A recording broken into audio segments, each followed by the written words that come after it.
keeping up with the news cycle, especially something as intense and complex as the Israel-Hamas conflict.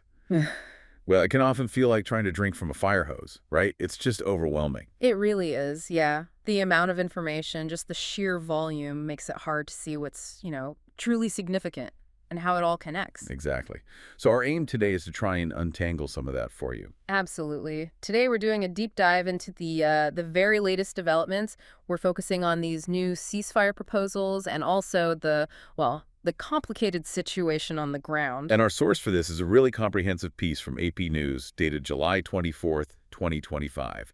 It pulls together updates right from the region. So the mission, really, is to cut through all that noise, pull out the most critical bits of information, and help you understand the dynamics right now without getting too bogged down. We'll look at the diplomacy, the humanitarian side, which is just devastating, and other serious tensions in the area, too. Yeah. And as we unpack all this, maybe ask yourself, what's the one piece of information that really kind of shifts how you see things? Okay, so let's start with the diplomatic front. The AP article highlights something pretty crucial.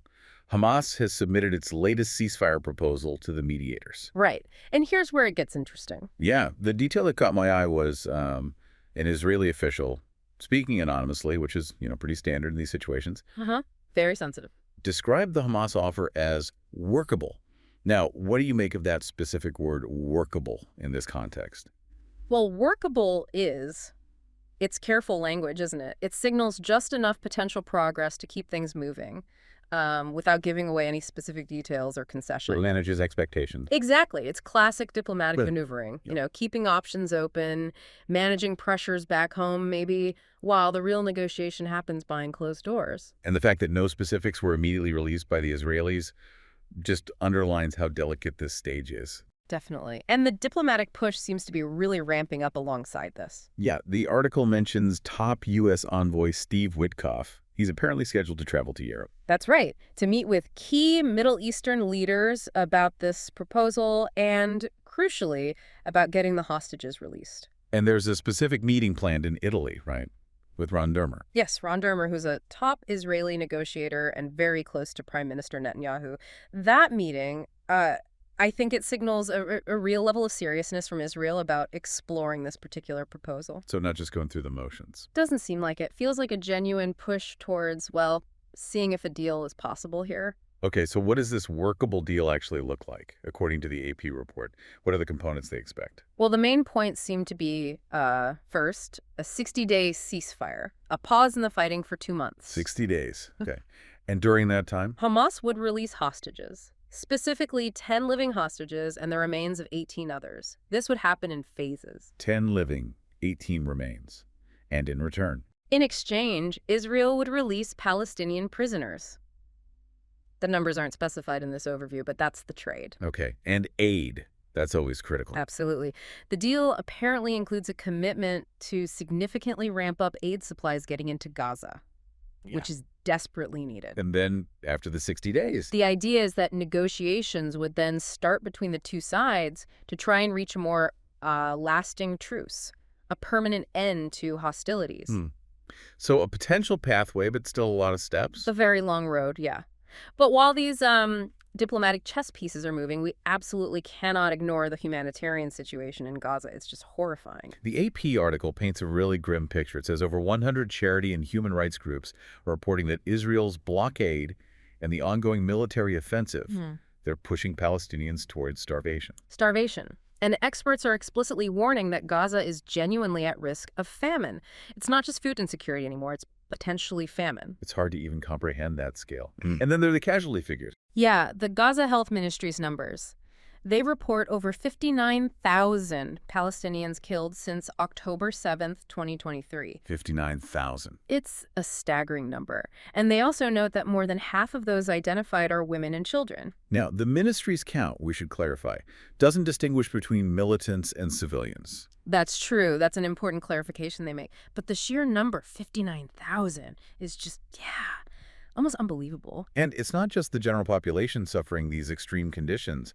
There's a specific concern raised about journalists.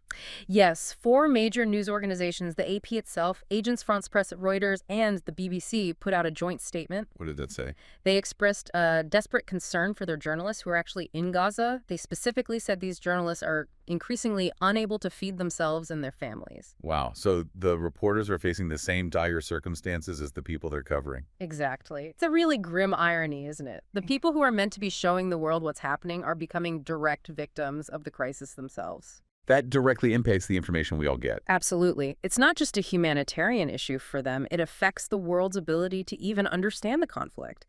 As they put it, these journalists are the world's eyes and ears on the ground. Such a crucial role. And their statement calls for Israel to allow journalists access in and out of Gaza, and also for adequate food supplies to get into the territory for everyone.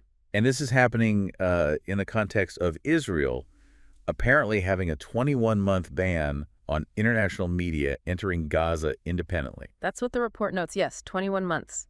Which just highlights how incredibly difficult it is to get verified, independent, real-time information out of there. Okay, so we have the diplomacy, the humanitarian crisis, but the AP article also points to rising tensions elsewhere, specifically the occupied West Bank. Yeah, that's another critical piece of this whole picture. There's been a disturbing surge in violence there. And now prominent American Jewish groups are speaking out.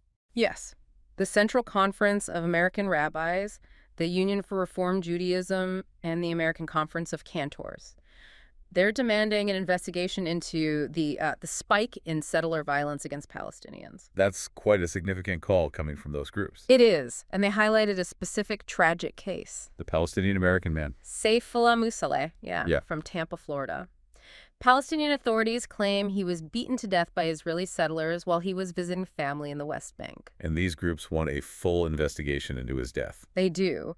And this incident, sadly, seems to reflect this broader pattern. Violence in the West Bank has really escalated sharply since the Hamas attacks on October 7th, 2023. What do the numbers show? Well, the United Nations data, according to AP, indicates over 955 Palestinians have been killed in the West Bank by Israeli fire during this period. Over 950. Yeah. Now, Israel's position is that many of those deaths occurred during raids aimed at suppressing militancy. But the violence continues. There were recent fatalities, too. It's very recent. 2 Palestinian teenage boys, Ahmed al-Salah, who was 15, and Mohammed Khaled Ali Issa, 17, were killed by Israeli fire near Al-Qadr. And the Israeli military's account. Their claim is that forces fired at Palestinians who were throwing Molotov cocktails at them. So intense clashes happening regularly. Same. Yeah. And this brings up the political context. The American Jewish groups you mentioned, their statement didn't just call for investigations. What else did they say? They stated that the current far-right government of Prime Minister Benjamin Netanyahu seems to tolerate and even encourage violence against Palestinians. Oh, wow. That's a very strong statement from within the American Jewish community. It's a powerful condemnation, yeah. Pointing fingers at the political environment potentially enabling this violence. Okay, so let's try and pull these threads together. We've covered quite a bit from this AP report. What's the sort of overall picture? I mean, it's clear it's an incredibly active situation on multiple fronts, isn't it? You've got these really critical diplomatic efforts happening, this fragile possibility of a ceasefire with the workable proposal. Right, a glimmer of hope there, maybe. Maybe. But at the exact same time, you have this absolutely severe humanitarian crisis continuing, maybe even worsening, in Gaza, and then escalating violence and tension in the West Bank. It really feels like two parallel realities almost. Diplomatic progress potentially happening in quiet rooms, while the situation on the ground remains incredibly volatile and dangerous. Yeah, and that complexity really highlights the challenge, doesn't it? It's a really important point. So, as you process these updates, maybe think about the different lenses we get this information through. What questions does all this raise for you about the role of the media or diplomacy or humanitarian aid in just trying to grasp such a long-running, complex conflict? And maybe how does that influence your own approach to staying informed and making sense of it all?